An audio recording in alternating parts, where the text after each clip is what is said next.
Hyderabad real estate లో fraud cases ని అంతో కొంత చెక్ పెట్టగలిగింది రేరా వల్లే.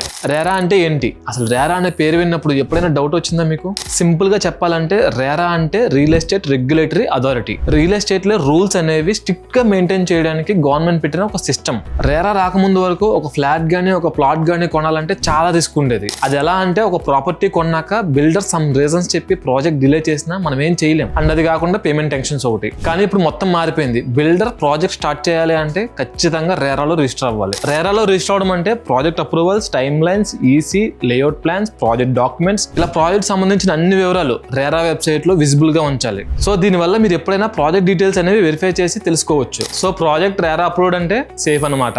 సో దీనివల్ల బెనిఫిట్ ఏంటంటే బిల్డర్ లేట్ చేసి చార్జెస్ ఎక్స్ట్రా చెప్పినా మనం కంప్లైంట్ పెట్టొచ్చు. అథారిటీ అనేది యాక్షన్ తీసుకుంటుంది. సో రేరా అంటే బయ్యర్ కి ప్రొటెక్షన్, బిల్డర్ కి రెస్పాన్సిబిలిటీ. హైదరాబాద్ రియల్ ఎస్టేట్ లో ఫ్రాడ్ కేసెస్ ని అంతో కొంత చెక్ పెట్టగలిగింది రేరా వల్లే. సో ఇక మీదట హైదరాబాద్ లో ప్రాపర్టీ కొనే ముందు రేరా అప్రూవ్డ్ ఉందా లేదా అని బిల్డర్ని అడిగితే సరిపోతుంది.